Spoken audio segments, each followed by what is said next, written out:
Om Shanti. Good morning. 10 नवंबर 2022 आज सद्गुरुवार है।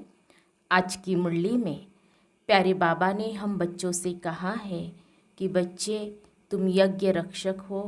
बाबा ने जो यह यज्ञ रचा है, रुद्र ज्ञान यज्ञ, इस यज्ञ से ही भारत स्वर्ग बनता है। तो यज्ञ की तुम्हें संभाल करनी है। और फिर प्यारे बाबा ने कहा है कि कई बच्चे जो है बाप अथवा टीचर को फारकती दे देते हैं, जिसका मूल कारण है कि बच्चे मुरली मिस करते हैं और इसीलिए मुरली रोज़ सुननी या पढ़नी ज़रूर है। तो अभी हम सुनते हैं प्यारे बाबा के मधुर महावाक्य, ईश्वरीय महावाक्य।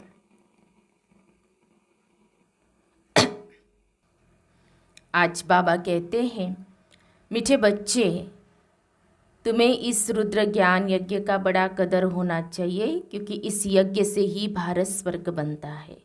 तुम इस यज्ञ के रक्षक हो।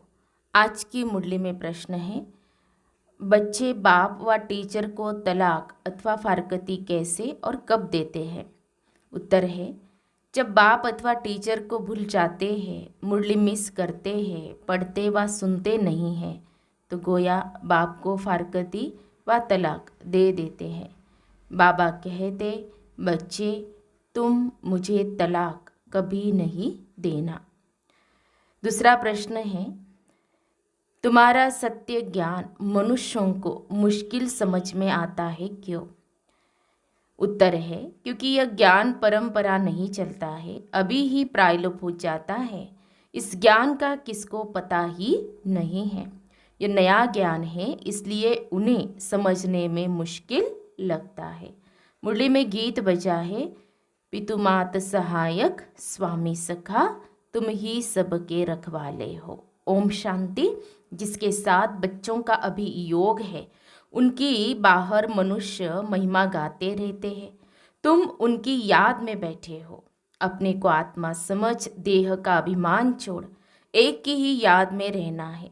अभी तुम आत्म अभिमानी बने हो, पहले थे देह अभिमानी। सतयुग में तुम बाप को नहीं जानते, क्योंकि सुख में होते हो तो बाप याद नहीं रहता। यहाँ दुखों में हो तब पुकारते हो। गायन भी है, दुख हरता सुख करता। वास्तव में सच्चा सच्चा हरि द्वार यह है। मनुष्य हरि कहते हैं श्री कृष्ण को, वैकुंठ को श्री कृष्ण का हरि द्वार कहते हैं। तुम जानते हो, वास्तव में हरि श्री कृष्ण को नहीं कहेंगे, दुख हरने वाले को हरि कहेंगे। तुम जानते हो, शिव बाबा श्री कृष्ण का द्वार अथवा वैकुंठ सतयुग का द्वार खोलने आया है। कोई मकान बनाते हैं तो कोई ओपनिंग सेरेमनी करते हैं ना, तो बाबा आया है हरिद्वार की सेरेमनी करने। कृष्ण की राजधानी में कंस तो होता नहीं है। बाप द्वारा हम स्वर्ग का वर्षा ले रहे हैं। बाप ही आकर स्वर्ग की स्थापना की सेरेमनी कर रहे हैं। स्थापना को सेरेमनी कहा जाता है। मकान का पहला फाउंडेशन लगाया जाता है, फिर मकान बनकर पूरा होता है, फिर सेरेमनी की जाती है। तो बाप फाउंडेशन लगाने आया है। 1937 में फाउंडेशन लगाया, 1937 में बाबा ने फाउंडेशन लगाया। अब फिर तुम स्थापना कर रहे हो। तुमको खुशी है कि बाबा आया है नई दुनिया स्थापन करने, और हम नई दुनिया में जा रहे हैं। इस पृथ्वी पर स्वर्ग था, अब फिर स्थापन कर रहे हैं। हर एक को पैगाम दे रहे हैं। धर्म स्थापक को पैगंबर कहा जाता है ना। सच्चा सच्चा पैगाम मैं ही देता हूँ। मैं ही राजयोग सिखलाकर स्वर्ग की स्थापना करा रहा हूँ। बाप समझाते हैं कि मैं वेद शास्त्रों से नहीं मिलता हूँ। यह सब भक्ति मार्ग के शास्त्र है। भक्ति मार्ग की बहुत सामग्री है। जन्म जन्मांतर से तुम भक्ति करते आए हो। अब ज्ञान सुनो, फिर सतयुग में ज्ञान नहीं सुनेंगे। कहा जाता है ज्ञान अंजन सतगुरु दिया। सतयुग में अंधकार है नहीं जो भक्ति करे। बाप से ज्ञान लो, फिर भक्ति नहीं रहेगी। तुम जानते हो, रावण राज्य किसको कहा जाता है, राम राज्य किसको कहा जाता है? तुमको सारी रोशनी मिली है क्योंकि बाप जगाते हैं। अब देखो दीपावली मनाते हैं, उसमें दीपक कोई छोटे कोई बड़े बनाते हैं। अब यह छोटे बड़े दीपक जग रहे हैं ना, ज्ञान का घृत मिल रहा है। मनुष्य मरते हैं तो दीपक में घृत डालते रहते हैं कि प्राणी अंधियारे में ठोकरे न खाए। वह है हद की बातें, तुम्हारी है बेहद की बातें। जब रावण राज्य शुरू होता है तो ठोकरे खाना शुरू होती है। अभी दिन प्रतिदिन अधिक ही ठोकरे खाते रहते हैं। पहले एक की भक्ति करते, अब तो मनुष्यों की टी वाटे की भक्ति करते हैं।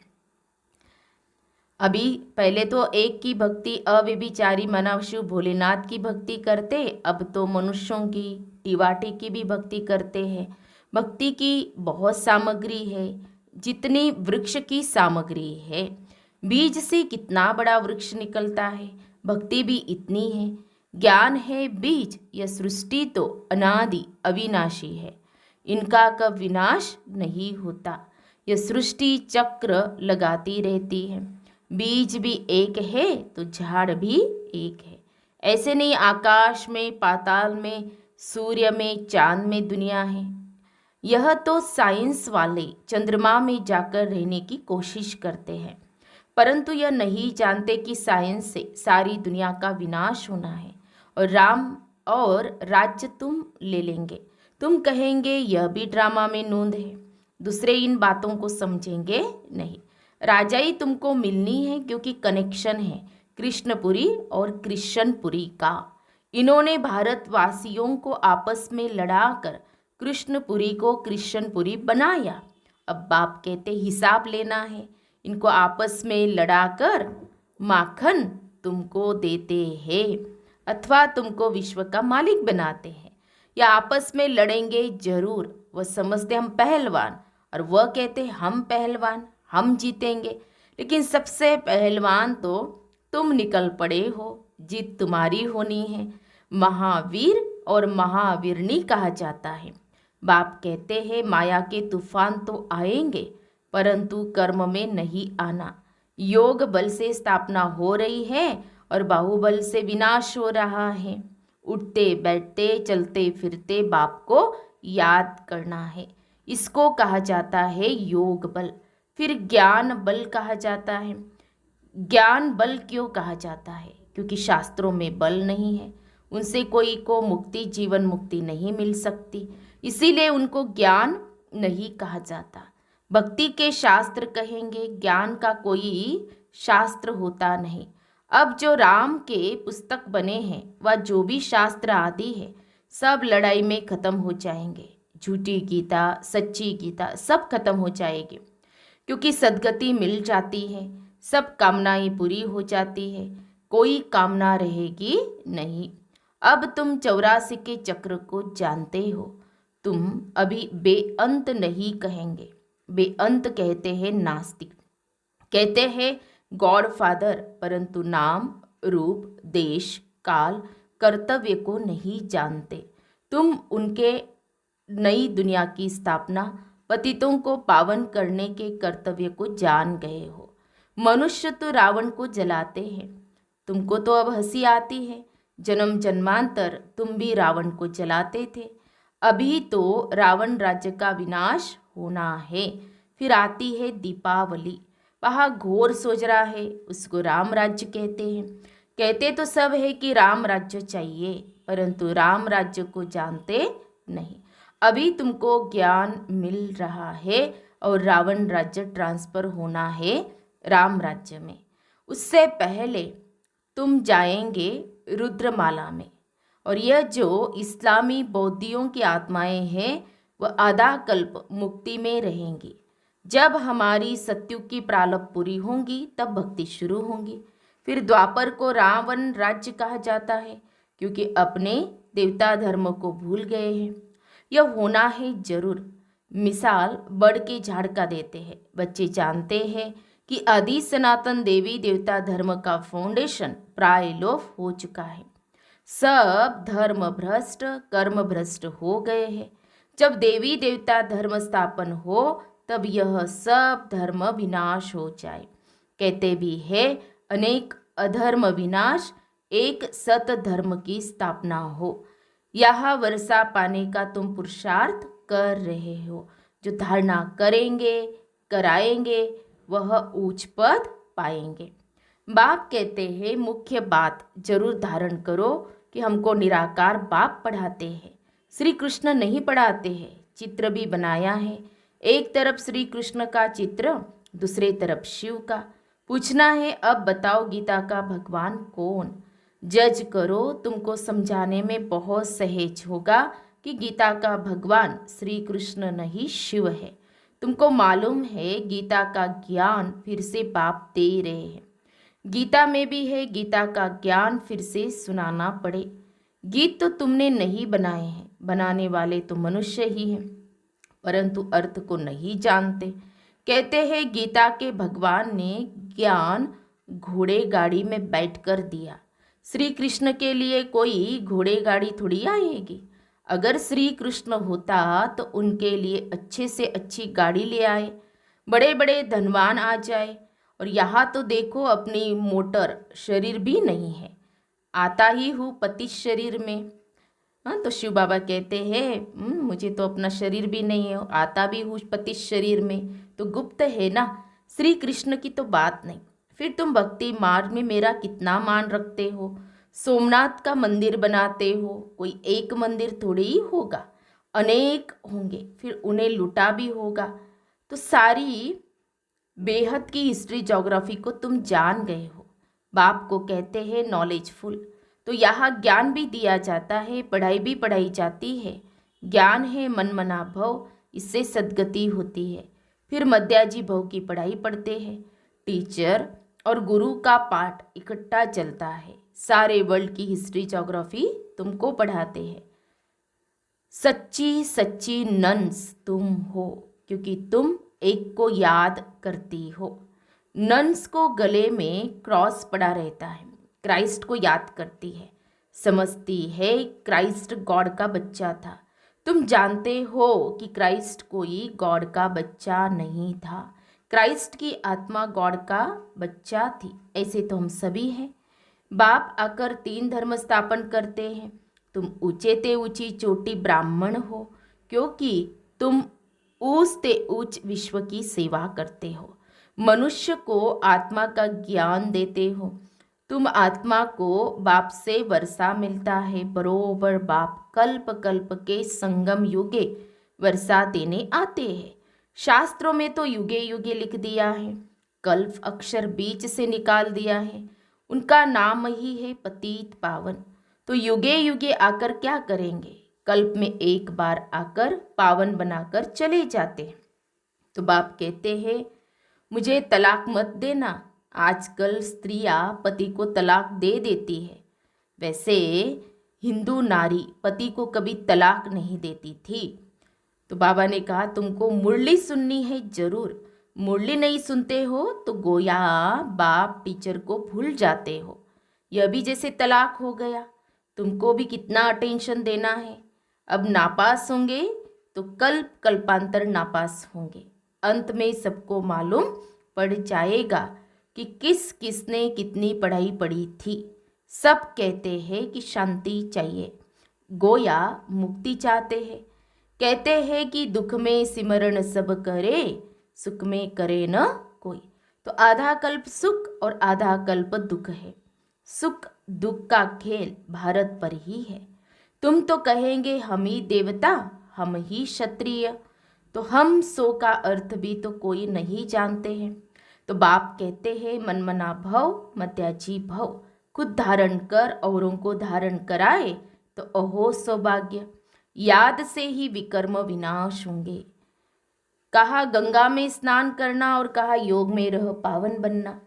बच्चों को यज्ञ के पैसे की बहुत कदर होनी चाहिए, क्योंकि इससे भारत स्वर्ग बनता है। और बाप है गरीब निवाज। गरीबों की पाई पाई पड़ेंगी तब वह साहूकार बनेंगे। स्वर्ग में हेल्थ वेल्थ हैप्पीनेस है। अगर हेल्थ वेल्थ है तो हैप्पीनेस भी है। अगर हेल्थ हो वेल्थ न हो तो हैप्पीनेस हो नहीं सकती। सतयुग में हेल्थ वेल्थ है तो सदैव हैप्पी रहते हैं, वहाँ कभी रोते नहीं हैं। तो तुमको भी यहाँ रोना नहीं है, परंतु माया के तूफान मुरझा देते हैं। हेल्थ मिलती है हॉस्पिटल से और वेल्थ मिलती है पढ़ाई से। तो देखो मेरे बच्चे कितने गरीब हैं। 3 पैर पृथ्वी में हॉस्पिटल खोल देते हैं, जहाँ से ही सबको हेल्थ वेल्थ मिलती है। अच्छा, मीठे मीठे सिखे लदे बच्चों प्रति माता पिता बाप दादा का याद प्यार और गुड मॉर्निंग। रूहानी बाप के रूहानी बच्चों को नमस्ते।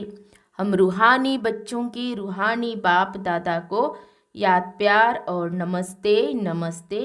ओम शांति ओम शांति ओम शांति।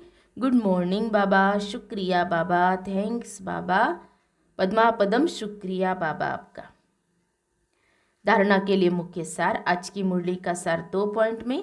पहली पॉइंट, माया के तूफानों में कभी मुरझाना नहीं है, सदैव खुशी में रहना है।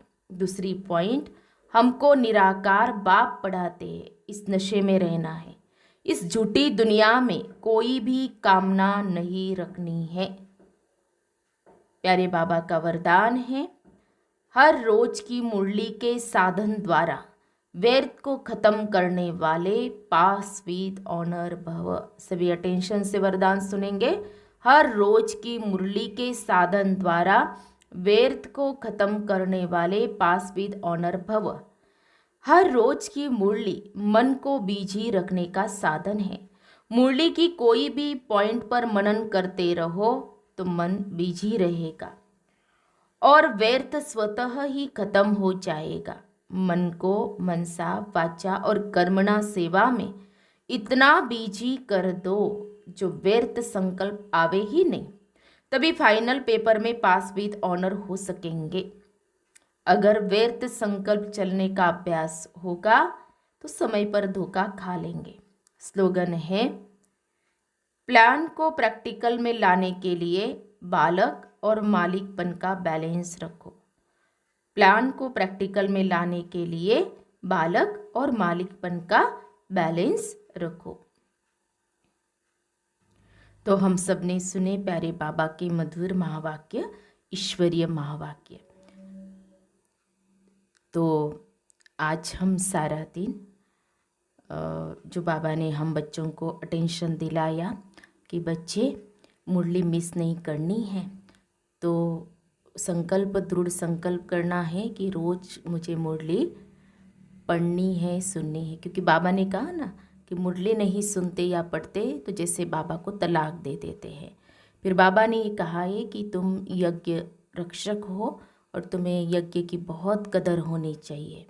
ये बाबा ने कहा है क्योंकि इसी यज्ञ से भारत स्वर्ग बनने वाला है और हम उसके निमित्त हैं।